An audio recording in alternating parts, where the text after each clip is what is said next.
qu'on a été, moi j'ai été surpris. Quand on a atteint les 3 000 € dans les 35 premières heures, en 15 heures qui plus est, moi je me disais mais c'est pas possible, ça va, où est-ce que ça va s'arrêter? Oui, moi j'ai été quand même très très surprise que ça puisse prendre cette ampleur, quoi. À la fois des gens qui sont, bon, c'est sûr que tous nos proches, ils ont adhéré tout de suite au projet, les moins proches aussi. Et puis on a eu des gens tout à fait inconnus. On a quelques personnes qui sont inconnues, pas beaucoup, mais quelques personnes. Donc non, franchement, oui, oui. Moi, j'ai été très, très, très surprise par cet engouement dès le départ. Dès le départ, voilà. On n'avait pas trop d'idées. Hein. Oui, on n'avait pas trop d'idées. Comment dire, on avait pensé notre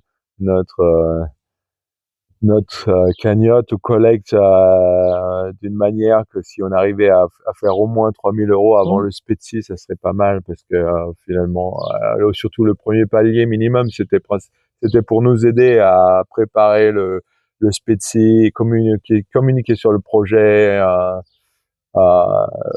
et donc que ça arrive si vite. On a été pas dépassé, mais finalement on a dû. Non, c'était super. C'était super. Et puis après, ça s'est pas forcément arrêté d'une certaine manière. Oui, oui. Et pour le pourquoi on a fait cette cagnotte, finalement, c'était surtout pour finalement fédérer ou essayer d'emmener nos proches et moins proches avec nous dans notre enthousiasme, dans notre aventure. Et c'est ce que depuis on apprécie le plus en fait. En fait, oui. En fait, c'est ce qui a le mieux fonctionné presque. Et puis c'est ce qu'on voulait à la base parce que c'était dit que comment on allait répondre à la demande ou à la question de proches ou moins proches qui voulaient nous aider ou nous suivre. Et donc, moi, j'étais un peu allergique à l'idée traditionnelle ou mainstream de faire un site internet, une page Facebook, ou finalement de faire comme tout le monde, enfin de faire comme et donc on s'est dit pourquoi pas finalement faire un peu à la croisée des chemins entre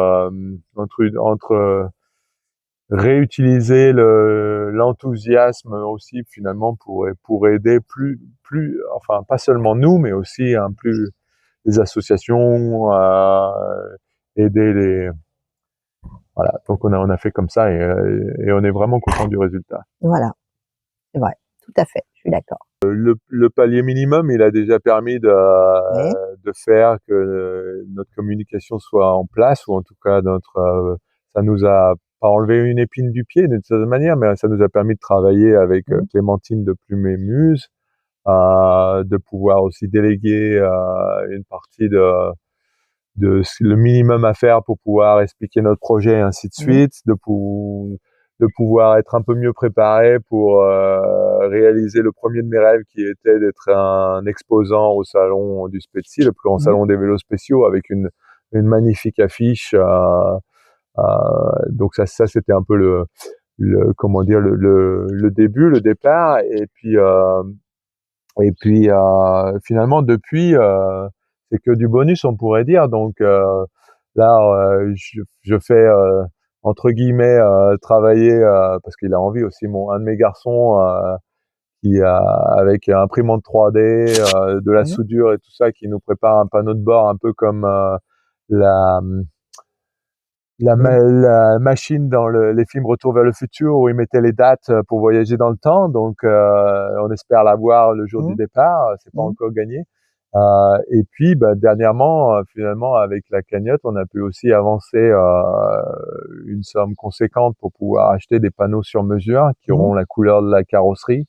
Donc finalement, et pousser un peu plus le rêve de faire un véhicule encore plus proche de quelque chose qui sort tout droit d'un imaginaire d'Hollywood, sans les mauvais côtés qu'avec les bons côtés. Et puis finalement, on a 40% des fonds de la cagnotte qui vont aux associations qui aident les patients et la recherche sur les tumeurs neuroendocrines. Donc oui, donc voilà. On peut peut-être donner une idée de ce que ça va faire, pas loin de entre 1 500 et 2 000 € par association. Ouais, même plus. Même plus. Pour donner une idée. Donc, là, sur la cagnotte, donc finalement, on avait mis un palier ultime à 12 000 € qu'on pensait ne pas atteindre, à moins qu'on passe au journal TF1 ou quelque chose. Et encore. Et donc là, on n'est pas très loin. Bon, c'est pas finalement un objectif à atteindre à tout prix forcément. Oui, non, forcément, bien sûr. Mais ça fait déjà plus de 2000 € par association. Oui, voilà, donc c'est déjà quand même, ça a quand même une certaine importance, quoi. La grande question, hein, grande question. La Véloréane étant partie d'un rêve, étant toujours un rêve en tant que soi. Si on vous demande, et si vous réalisez votre rêve, vous faites quoi après? Eh ben, la plupart du temps, on n'a pas de réponse parce que on aimerait bien que le rêve se réalise d'abord. Donc, on marche beaucoup. Enfin, moi, je marche beaucoup comme ça. Pour éviter de me décevoir, ou en tout cas pour profiter de la vie au moment présent et pas forcément juste vivre par procuration dans le futur. C'est le thème un peu du film, mais bon. Après, les étapes possibles sont que moi, évidemment, comme le Sun Trip 2019 où j'avais fait un vélo tandem solaire, donc je l'avais fait tandem parce que je m'étais rendu compte que ce serait dommage d'avoir un gros budget pour un vélo solaire, de l'utiliser que pour une aventure qui soit pas utile ensuite. Donc après, j'avais fait un vélo tandem qui me permettait en Allemagne d'emmener ma femme, mes enfants, de finalement me passer de ma voiture.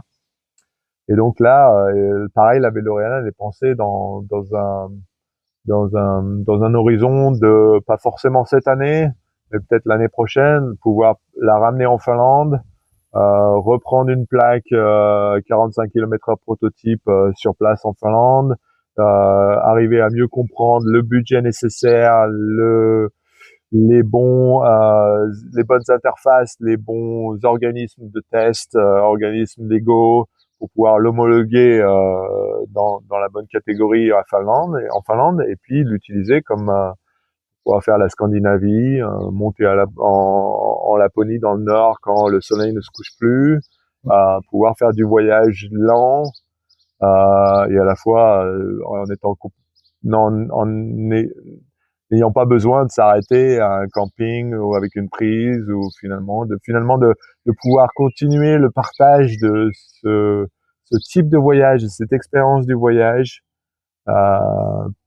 pas seulement avec ma maman, mais aussi avec ma femme, avec mes enfants, avec les amis, ainsi de suite. Donc ça, c'est à plus long terme.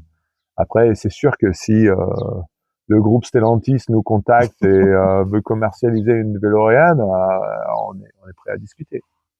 Oui, après, ce sera plus, elle sera pas comme notre Véloréane, parce que c'est pas possible qu'elle soit. C'est une œuvre d'art, qu'elle soit aussi belle. Il faut toujours, même pour les grands constructeurs automobiles, oui, il y a souvent un concept car. Et voilà, bon, la réalité est différente ensuite, mais les gens se souviennent du concept car. Voilà, c'est ça. Après le rêve, après la réalisation, bon, déjà, il faut quand même dire que je sais pas, on en a parlé en 2025. On a commencé à en parler, ou en 2024, fin 2024. Donc on va dire que moi, j'avais jamais imaginé, il y a 3-4 ans, j'avais jamais imaginé faire ça, faire ce Sun Trip avec ce vélo, avec toi. Donc forcément, moi, c'est un rêve éveillé, quoi. Donc bon, le rêve, jusqu'à présent, les choses se passent bien. J'espère que ça ira jusqu'au bout. Et pour moi, après, ça va être comme une boîte à souvenirs, quoi. Je vais l'avoir tout le temps près de moi pour les années qu'il me reste encore. Et c'est vrai que, voilà, oui, je vis les choses comme ça, mais je recommencerai sûrement pas un autre Sun Trip parce que j'en aurais peut-être pas la force, enfin encore que je sais pas, mais bon, je continuerai de toute façon à faire du vélo électrique comme on en fait déjà avec Gérard, et c'est sûr. Et je continuerai à avoir du plaisir à faire du vélo parce que voilà, c'est aussi un bon moyen de déplacement et un bon moyen de voyager différemment, mais voilà.